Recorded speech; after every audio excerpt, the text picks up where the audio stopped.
51.90 के बेस से 60 के रिस्ट्रिक्शन तक सुज़लोन एनर्जी ने अभी रिसेंटली ये रिटर्न दिया है, लेकिन वापस से गिरावट के पीछे कुछ स्पेसिफिक रीजन नहीं है, लेकिन ईएसओपी की खबर कंपनी ने 12 नवंबर को एक बार फिर से दे दी।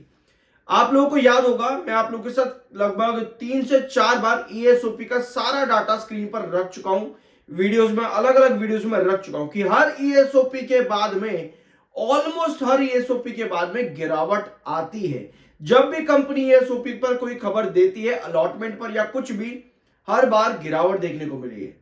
जरूर जाकर के उस डाटा को देखना, चार्ट पैटर्न पर रख के हर तारीख का ईएसओपी मैंने आपके साथ डिस्कस किया है, जरूर चेकआउट करना, बहुत कुछ समझ पाओगे। लेकिन क्या कंपनी खराब हो जाती है? भैया ऐसा नहीं है, लेकिन आपको एक चीज पता होनी चाहिए, ध्यान से देखना स्क्रीन पे, बहुत ध्यान से देखना। क्या मैंने, नहीं सॉरी, मैं वो ले नहीं पाया शायद से, नहीं, चलो ठीक है, ये रहा हमारा चार्ट। आप क्या देख पा रहे हो कि सुज़लोन ने ना 2023 से लेकर के 2024 तक बहुत बड़ा रिटर्न दिया है। 8 रुपए का शेयर 80 रुपए तक चला जाता है 2023 से 2024 के अंदर। भैया क्या ये रिटर्न काफी नहीं है? बिल्कुल। एक इन्वेस्टर जो कि 8 रुपए या 30 रुपए पर भी या 40 रुपए पर भी ये रिटर्न ले चुका है, उसके लिए रिटर्न बहुत स्ट्रांग है। लेकिन अगर आप चाहते हो कि मैंने यहां एंट्री करी या मैंने यहां एंट्री करी, मुझे रिटर्न क्यों नहीं दे रहा, तो भैया ये स्टॉक मार्केट है, यहां पैसा ऐसे ही बनता है। तेजी भी आएगी और गिरावट भी आएगी। कंपनी को हर गिरावट में क्या करना पड़ता है? एक नया बेंचमार्क प्रोवाइड करना पड़ता है। भैया वो कैसे? यहां पर आओ। Really bad, give me 1 second. ठीक है,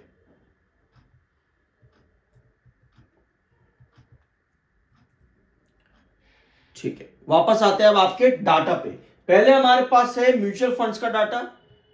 according to present mutual fund, जो कि अक्टूबर का डाटा है, 49 म्यूचुअल फंड्स ने ऑफलोड किया है सुज़लोन एनर्जी लिमिटेड में से। टोटल 165 म्यूचुअल फंड्स आपको देखने को यहां पर मिले हैं। अब ये म्यूचुअल फंड का डाटा क्या बताता है कि ओवरऑल म्यूचुअल फंड्स ने क्या किया है, कितना चेंज है? 73 म्यूचुअल फंड्स ने बाय किया है, 49 म्यूचुअल फंड्स ने सेल किया है। अगर हम ओवरऑल देखें तो म्यूचुअल फंड्स की एंट्री स्टिल बड़ी है। जो नेट चेंज है वो कितना है? 6,53,34,651 स्टॉक्स का नेट चेंज आया है अक्टूबर के महीने में। एक बार क्वांटिटीज चेक कर लेते हैं। ये पहला पेज हमारे पास में सुज़लोन के म्यूचुअल फंड्स का, जहां आपको दिख रहा है सबसे बड़ा नाम कौन सा है? Invesco India arbitrage fund. इन्होंने 558% क्वांटिटी ऐड करी है अक्टूबर के महीने में, और क्वांटिटी कितनी है? 1,17,40,000 ये क्वांटिटी इन्होंने ऐड करी है। टाटा आर्बिट्रेज ने भी 388% ऐड किया है, एसबीआई आर्बिट्रेज ने 136%, और उसके बाद 973% एचडीएफसी आर्बिट्रेज ने। तो म्यूचुअल फंड्स बाइंग भी करते देखने को मिले हैं। लेकिन क्या म्यूचुअल फंड भी अपने प्राइसेस को नीचे लेकर के आ रहे हैं? क्योंकि अगर 80s पर म्यूचुअल फंड भी आए होंगे तो ऐसे में म्यूचुअल फंड को भी जरूरत है नीचे आने की। अब अक्टूबर के महीने में 51.90 के बेस पर सुज़लोन गिर गया था। तो क्या इन एंटिटीज के एंट्री होने की वजह से सुज़लोन के अंदर अक्टूबर के महीने और जून और आपके नवंबर के महीने में 51.90 से 60 तक के जो रिटर्न मिले, उनकी रीजन अक्टूबर में म्यूचुअल फंड है? तो यस, इसको हम मान सकते हैं। लेकिन क्या नवंबर में अब इन म्यूचुअल फंड से सेलिंग करी है? तो ये डाटा नवंबर के महीने में पता लगेगा। तो ये है टोटल डाटा म्यूचुअल फंड्स का। अब आते हैं आपकी, ये है ईएसओपी की खबर, जो कि 12 नवंबर को आई थी। Allotment of 19,25,750 equity shares via ESOP. अब ईएसओपी से मुझे पर्सनली कोई दिक्कत नहीं है, लेकिन अभी तक मैंने जो भी डाटा आप लोगों के साथ डिस्कस किया है, ऑन चार्ट रख के ईएसओपी की हर तारीख को 2023 से लेकर के आज की डेट तक ऑलमोस्ट हर ईएसओपी के बाद में गिरावट आई है। अब एक डाटा और आप यहां पर देखना, ये आपके प्रमोटर और आपके एफआईआईज। प्रमोटर पिछले कुछ क्वार्टर से थोड़ा थोड़ा करके एग्जिट कर रहे हैं। एफआईआईज ने भी पिछले कुछ क्वार्टर से, जैसे 23.04 से 22.70%, एफआईआईज ने भी थोड़ी बहुत एग्जिट करी है, और ये सारा पब्लिक ने खींचा है। अब ऐसा नहीं है कि एफआईआईज कभी बाइंग करेंगे नहीं, बिल्कुल भैया, अगर कंपनी का बिजनेस अच्छा है तो एफआईज वापस से आएंगे। पर जब स्टॉक इतना रिटर्न ऑलरेडी दे चुका है तो एक लंबा कंसोलिडेशन फेज बनने में कोई बुराई नहीं है। यूजुअली ऐसे कंसोलिडेशन के अंदर स्टॉक 50% तक गिर जाता है अपने टॉप हाई से। यानी कि अगर आप 80 रुपए से टॉप हाई देखोगे तो इसका 50% कितना आता है, अराउंड 43-40 के आसपास आता है। तो क्या इतनी गिरावट आ सकती है? ये गिरावट भी तब एंटिसिपेट होती है जब मार्केट में क्रैशेस आए। अभी मार्केट टॉप हाई तक गया, सुजलॉन भी 51.90 से 60 तक चला गया। मार्केट अभी भी टॉप हाई पर है बट सुजलॉन करेक्शन दे रहा है, तो यहां सेलिंग है।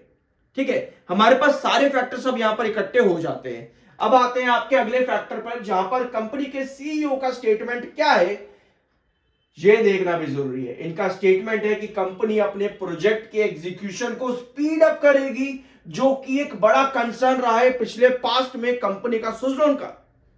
अगर कंपनी ये स्पीड अप करने में कामयाब हो जाती है और डिले कंपनी के प्रोजेक्ट्स में जो चलता आया है, जिसकी वजह से कुछ रेजिग्नेशंस भी 2023 जून में कंपनी में देखने को मिले थे और रिसेंटली भी देखने को मिले 2025 में, तो वो रेजिग्नेशंस भी रुक सकते हैं। और कंपनी का प्रोजेक्ट एग्जीक्यूशन अगर बढ़ता है, अच्छा होता है, इंप्रूव होता है, तो ये कंपनी के लिए ओवरऑल अच्छा साइन है। लेकिन एक कंसर्न और आता है कंपनी के ऊपर, लैंड एक्विजिशन। ये भी एक कंसर्न है। इसके लिए भी कंपनी ने कल के दिन परसों अपडेट दी थी, जो मैंने आपके साथ डिस्कस भी किया परसों की वीडियो के अंदर, जो कि पॉजिटिव है। तो आपको सब चीजें पता होनी चाहिए कि कंपनी कर क्या रही है। रिसेंटली पिछले कुछ क्वार्टर्स में कंपनी का टैक्स परसेंटेज आना शुरू हुआ है, वो भी नेगेटिव में जा रहा है क्योंकि ये डिफर्ड टैक्स है। ठीक है, तो वो पॉइंट डिस्कस है, चैनल पर जरूर देख लेना। बाय की रिकमेंडेशन आईसीआईसीआई सिक्योरिटीज की तरफ से थी 6 नवंबर को, और उसके बाद से गिरावट चालू है। टारगेट 76 का था, लेकिन इन्वेस्टर्स को बार बार उल्टी गिनती देखने को मिलती है जब भी मार्केट एक्सपर्ट्स के टारगेट बढ़े आते हैं। अब हमारे पास अगले मार्केट एक्सपर्ट्स आते हैं, मोतीलाल ओसवाल, जिन्होंने 5 नवंबर को 74 का टारगेट दिया था, बाय की रेटिंग दी थी, तब से वापस शेयर में गिरावट है। अब मार्केट एक्सपर्ट्स ने एड़ी चोटी का जोर लगा लिया है, कभी 80, कभी 74, कभी 75, लेकिन इन्वेस्टर्स को कुछ नहीं मिलता है सिवाय गिरावट के। तो हमें यह पता होना चाहिए इस वीडियो का कंक्लूजन क्या है। 39.8 का आपका आरएसआई है, 59.4 का आपका एमएफआई है। इस वीडियो का कंक्लूजन ये है कि सुजलॉन एक अच्छा रिटर्न रिसेंटली दे चुका है। अब अगर हम चाहते हैं कि हमें कंपनी और रिटर्न दे, तो हमारे पास दो कंसर्न उठ करके आते हैं। पहला कंसर्न हमारे पास में आता है एग्जीक्यूशन डिले, जिसकी वजह से 2024 सितंबर से लगभग 2024 सितंबर से सुजलॉन में गिरावट धीरे धीरे करके देखने को मिल रही है। क्योंकि अगर कंपनी को नेक्स्ट हायर लेवल पर जाना है तो कंपनी को अपना एग्जीक्यूशन स्ट्रांग करना पड़ेगा, क्योंकि ओवरबर्डन ऑफ प्रोजेक्ट्स भी एक बड़ा प्रेशर आता है। ओवरबर्डन ऑफ प्रोजेक्ट्स पर डिले अगर एग्जीक्यूशन आता है तो वो एक बड़ा प्रेशर है। अप्रैल के महीने के अंदर कंपनी में 3 ऑर्डर्स कैंसिल हुए थे, पता आप लोगों को ये चीज, डाटा अवेलेबल है, चैनल पर जरूर चेकआउट करना। तो अगर कंपनी अपने इस पहले कंसर्न को एलिमिनेट करने में कामयाब हो जाती है तो कंपनी एक नेक्स्ट स्टेप फर्दर आती है, जो कि एक प्लस पॉइंट होता है। दूसरा पॉइंट है प्रमोटर का एग्जिट होना। प्रमोटर का एग्जिट होना कोई कंसर्न इतना बड़ा मैं नहीं मानता वैसे, बट अगर प्रमोटर एग्जिट हो रहे हैं और उसकी बाइंग सारी पब्लिक खींच रही है तो वो एक कंसर्न है, वो एक कंसर्न है। बट अगर प्रमोटर की बाइंग आपके एफआईएस, डीआईएस या लार्ज एंटिटीज जो कि बने रहना चाहते हैं लॉन्ग टर्म में, वो खरीदते हैं तो ये एक पॉजिटिव पॉइंट है। तो हमें सब नजरिए से ये दो कंक्लूजन निकल करके आते हैं। पहला, elimination of companies project execution delay, ये होता है तो ये पॉजिटिव चीज है। दूसरा, प्रमोटर अगर एग्जिट कर रहे हैं तो उसकी buying large entities FIS, DIIs में आ रही है, तो ये एक अच्छी बात है। तो ये दो कंक्लूजन निकलते हैं सुजलॉन के अंदर। सब चीजें आपके सामने इस वीडियो में डिस्कस हो चुकी हैं।